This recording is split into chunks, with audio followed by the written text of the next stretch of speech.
Hi friends, சின்ன மருமகள் அடுத்து என்ன நடக்க போகுதுன்றத இந்த ஒரு வீடியோவில் ஒரு குட்டி பிரமுவை பார்க்கலாம் வாங்க. மீனாட்சியை கூட்டிட்டு நேராக வீட்டுக்கு வந்துடுவாங்க.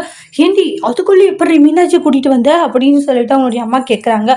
எப்படின்னா ஃப்ளைட் பிடிச்சி உடனே போயிட்டு சென்னைக்கு போயிட்டு நான் என்னுடைய பொண்ணை கூட்டிகிட்டு வந்துட்டேன்றாங்க.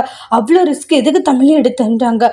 அம்மா, நான் சைலண்ட்டாக இருந்திருப்பேன். ஆனால் தேவையில்லாமல் என் குழந்தைய தூக்கிட்டு போனதும் இல்லாமல் சில விஷயங்கள்லாம் பேசி என்னை கோவப்படுத்திட்டாங்க. என் கோவத்துக்கு ஆளாக்குனதுனால தான் நான் இப்போ இப்படி ஒரு விஷயம் பண்ண வேண்டியதாக போச்சுன்றாங்க. நான் இந்த மாதிரி பண்ணுறதுக்கு காரணமே அவங்க தான் மாட்டாங்க. என்னுடைய கோவத்தை அவங்க தூட்டி விட்டுட்டாங்க. ஆனால் இனிமேல் வந்து அவங்க அப்படி நடந்துக்க மாட்டாங்கன்னு நினைக்கிறேன்றாங்க. ஏன்னா இனிமேல் வந்து நான் யாருன்றது அவங்க தெரிஞ்சுக்கிட்டாங்க இல்லையா, கண்டிப்பாக வந்து என்கிட்ட மோதணும்னு அவங்க எந்த காரணத்தை கொண்டும் நினைக்கவே மாட்டாங்கன்றாங்க. தமிழ் என்ன இருந்திருந்தாலையும் நீ கொஞ்சம் பொறுமையாக இருந்திருக்கணும் அப்படின்றாங்க. அதை விட்டுட்டு சும்மா தேவையில்லாம போய் கூட்டிட்டு வந்துட்டு பாவம் அவங்க எல்லாம் மீனாட்சி இல்லாமல் ரொம்ப கஷ்டப்படுவாங்கன்றாங்க. அதுக்கு நான் 2 குழந்தை இல்லாமல் கஷ்டப்படணுமா சொல்லுமான்றாங்க. இல்லடி அது வந்துன்றாங்க.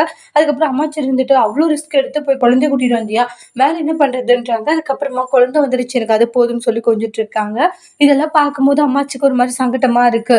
எல்லாத்துக்கும் காரணம் நான் தான் அப்படின்ற மாதிரி மனசுல நினைச்சு ஃபீல் பண்ணிட்டு இருக்காங்க. என்ன ஃபீலிங்கா அப்படியே குற்றமுள்ள நினைஞ்சு குறுகுறுக்குதோ அப்படின்ற மாதிரி தமிழ் சொல்லிட்டு இருக்காங்க.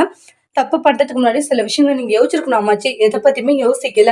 குழந்தைய 2 இடத்துல இப்படி மாத்தி மாத்தி கொடுத்தா என்னெல்லாம் கஷ்டப்படுவாங்க, என்னெல்லாம் பிரச்சனைகளை சந்திப்பாங்க, இது எதையுமே நீங்க யோசிக்காம சில விஷயங்களை முடிவு எடுத்துட்டீங்க. அதனால தான் இப்ப இவ்வளோ பிரச்சனை. எல்லாத்துக்கும் காரணம் நீங்க மட்டும்தான். நீங்க பண்ண ஒரு தப்பால தான் இவ்வளோ பிரச்சனையே நடந்துகிட்டு இருக்கு அப்படின்ட்டு எல்லாம் சொல்லி பயங்கரமா அந்த இடத்துல ஆர்கியூமெண்ட் பண்ணிட்டு இருக்காங்க தமிழ். போதும், அம்மாச்சிக்கு ஏற்கனவே கால் வலி, உடம்புக்கும் சரியில்லை.